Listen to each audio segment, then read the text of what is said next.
Speech off. Hi guys, welcome back to my channel. So I'm here to do a video about TV. Or rather, me as a blind person and my history with television. Watching. So first of all, before we even start into what I watched as a kid and all that stuff, let's get one thing out of the way, okay? Blind people watch TV. It is a figure of speech, okay? We do not say listen to TV. We watch TV because that is how society says it. I know we cannot physically watch it, but we still say watch because otherwise you just sound weird. So stop saying, did you listen to that TV show? It is still, did you watch it? Got it? Great. Now let's get started on my history with TV. So, from what it sounds like, my mom did not think that I would be watching much TV. I think before we moved to the U.S. when I was like little, it was mainly like songs on the radio and stuff. So I was into music really little. I only rebelled against music when I got sick of people asking me if I was going to be the next Stevie Wonder because I'm blind and I like to sing.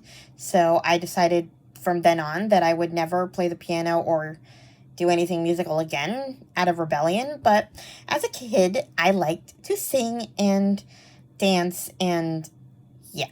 So all of my shows revolved around music. So the first show that I remember getting into was Barney the dinosaur. And I have loved him. I loved him for years. When we moved to Washington, when I was like 2, almost 3, I think that's when I got introduced to TV. And I think, if I'm not wrong, my Aunt Linda found Barney or put him on for me or something. I don't know, but I'm assuming she did just because my first memories ever are of her and Barney. Like, she bought me the cassettes, I think, or a couple of cassettes, and I would have them playing all day when we lived with them. She would literally sing the songs and stuff with me, and we played patty cake. I don't know why these like early core memories are super clear to me because I was like 2 and 3 years old. And to be clear, I never saw her again after that. Like, we moved to LA and I never saw her again after that. I think I spoke to her once on the phone, maybe. But yeah, like, I have a really distinct memories of Barney and her. Like, she is who I think of when I think of, like, Barney. Anyway, Barney definitely lasted years for me, and I watched probably everything else in PBS. I was not interested in any of, like, the Nickelodeon shows that you get into as you get, like, older, into upper elementary school. I just watched, I think it was Quiet on Set, like the scandals surrounding Nickelodeon recently on HBO Max. And I knew everybody was watching these shows, but I never watched them. And it's funny because that's what I should have been watching in like 3rd or 4th grade, but I was still watching PBS. I think I went from PBS and like Disney Junior and all of those channels, Nick Jr., because I didn't watch Nickelodeon, but I watched like Nick Jr., Gullah Gullah Island, Little Bear, Franklin. What other shows did I watch? Out of the Box. Out of the box. Out of the box. Bear in the Big Blue House. What else did I watch? Oh yeah, I started watching Caillou when it started. I did watch some shows that didn't have songs. There was this one, Rainbow Fish, I think it was called. That wasn't long. PB&J Otter. Oh, I miss them. But yeah, I think definitely the show that I liked best and that lasted the longest was Barney. And I had like a Barney stuffed animal. I'm pretty sure I had a Barney piñata for my 4th birthday.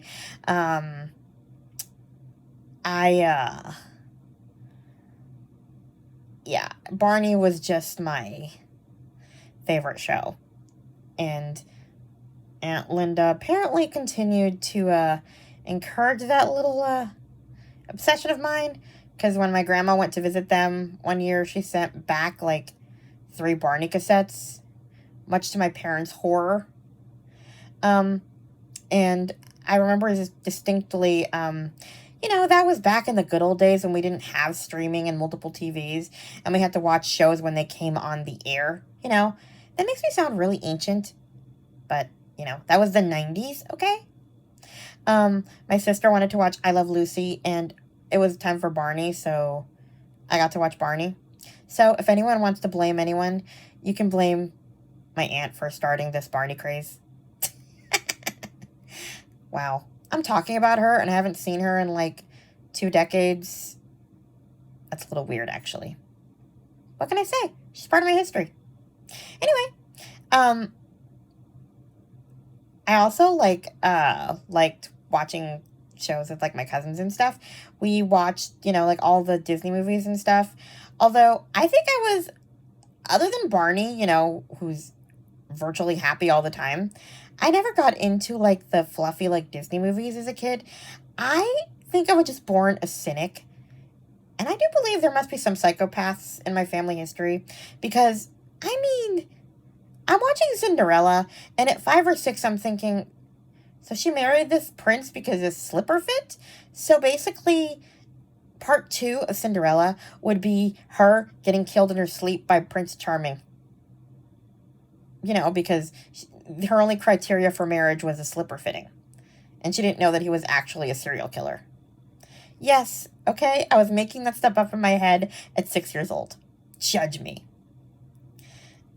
Snow White also met a serial killer end. A lot of the Disney princesses met serial killer ends because they just married without thinking it through. Or even meeting the person. They just got a kiss and it was all good. Although I think Snow White did meet the prince. Did she? I don't remember. My point is that I was not at all interested in these princesses. I was more interested in the villains. I loved 101 Dalmatians because of Cruella de Vil. I love to hate her. Which brings me to my next kind of topic, audio-described videos. So audio-described videos are basically videos where there's a description track in the background as the video is going on that's describing what's happening visually. And I was kind of around when it first sort of got started.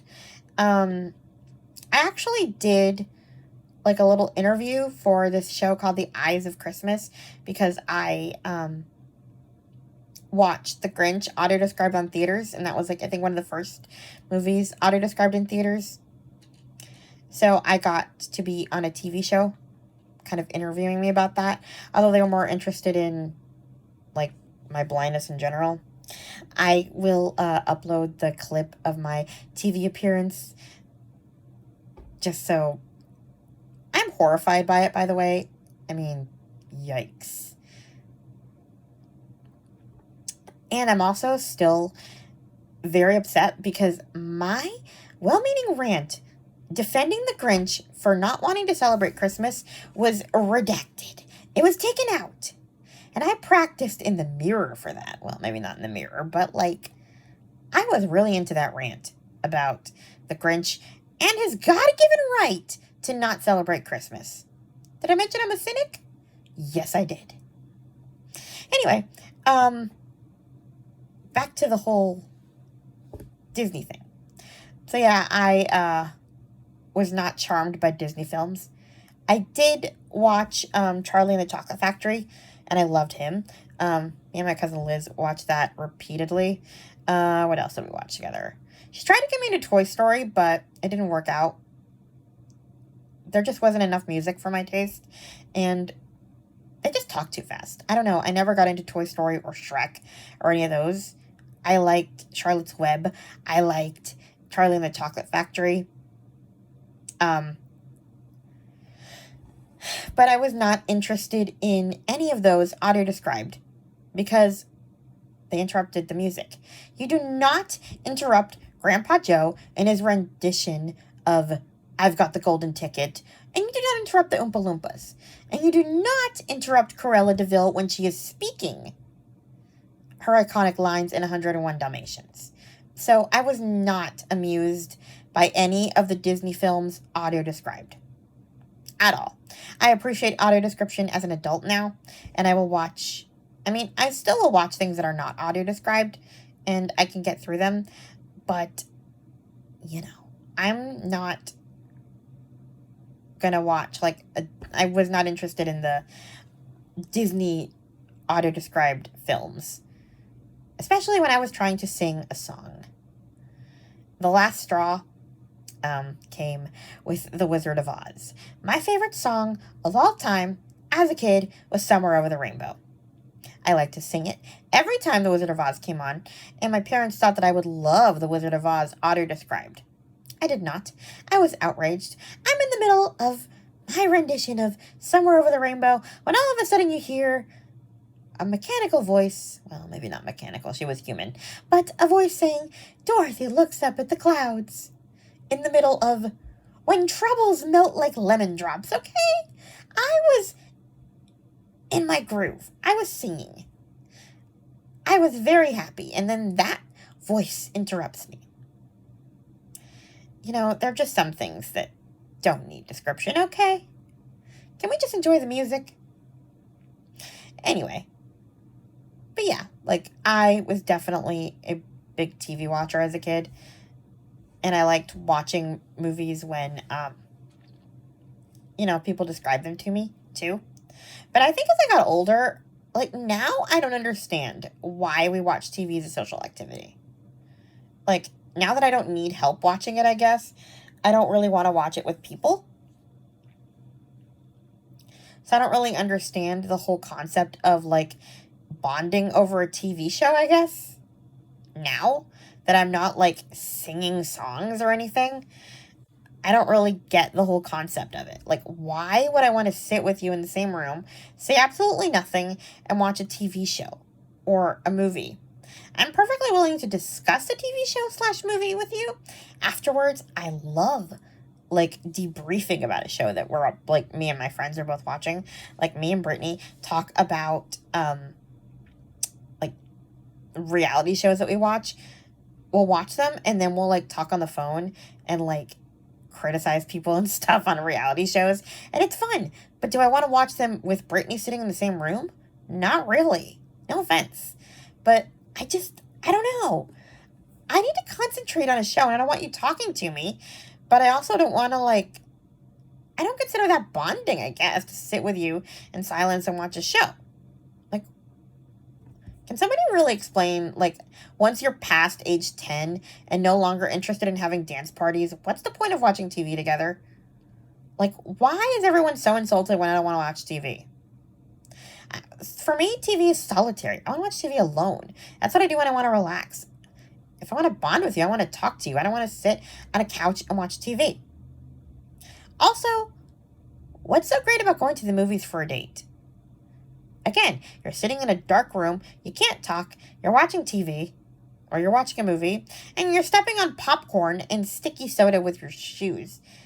Ew. I mean, I'd rather watch TV in bed alone. I want to actually bond with you. What's the idea of going to the movies on a date? I genuinely don't understand. That is the only mystery to me with TV. Why is watching TV a social activity? I once saw this Facebook post about a mom complaining that her kid was spending too much time playing video games, and she wanted him to come out and bond with them and watch TV. And I'm like, so let me get this straight. You're upset because he's spending too much time in front of a screen, but you want him to come out into the living room and bond with you and spend more time in front of another screen? Okay. That makes so much sense. Got it. I really need to understand this. TV is a social activity thing because I genuinely don't. Once you finish the dance party stage in middle school, TV for me was definitely a solitary activity. Speaking of which, other shows that I watched as a kid, well, movies really, I liked Annie. I watched every version of Annie known to man and sang "Tomorrow" repeatedly. And thank God they did not audio describe Annie until like recently. I think I've seen like one auto-described version of Annie, and I have no interest in seeing it again because I want to hear Annie sing tomorrow, okay? I think if they had auto-described Annie as a kid, I probably would have broken the cassette tape in a fit of rage. Because like Tomorrow was definitely up there with Somewhere Over the Rainbow. Now that I think about it, I think it went above Somewhere Over the Rainbow. I don't know why. But, you know, I loved Annie. And also, now here's the funny part. I was into very old movies too. I was obsessed with Shirley Temple. Now, this happened by accident because Dad, for some reason, thought that Shirley Temple was Annie. Annie was played by Shirley Temple. She was not, but the second she started tap dancing and singing, I was hooked, and I had to get every Shirley Temple movie known to man. So yes, I was watching black and white movies from the 30s as an 8 and 9-year-old kid. Those were my favorites. That was what I watched instead of Disney princesses. I was charmed by Shirley Temple during the time of the Great Depression. So, yeah, I loved her. And also, let's see what else. Well, you know, Anne of Green Gables, of course. I loved those movies. But I think those are the first movies that I loved that didn't have songs. But, yeah, I don't know. Now I watch probably everything that everybody else watches. I think I've finally caught up to my age in shows, like where I'm watching what people my age are watching instead of, I don't know, I feel like when I was a kid, I either watched shows that were too young for me, even like middle school when I was watching PBS, or shows that were like for my grandmother and great-grandmother from the 30s. Like, I never fit my age as a kid until now. Well, I'm not a kid now, but, you know, now I watch reality shows and just Grey's Anatomy and shows that everybody else is watching, and yeah, we bond over TV shows now. But, you know, I was a weirdo as a kid TV watcher. I don't know. Oh yeah, another old show I watched as a kid, Little House on the Prairie. But it's not because it was an old show. It's because I love the books, and I wanted to watch the TV show that came with the books. I mean, yikes. Mrs. Olsen. That's all I gotta say. Like, I know the show is old and, you know, all that, but, man, forget how old it is and watch it, because Laura Ingalls and Nellie Olson fighting is a joy to behold. Anyway, just kind of thought I would talk about the shows that I've watched as a kid and take away the stereotype that we don't enjoy a good TV show. And now I'm going to go watch Call the Midwife. See you guys. Please like, comment, and subscribe, and I'll talk to you guys in my next video. Bye. Speech on. Stop recording video.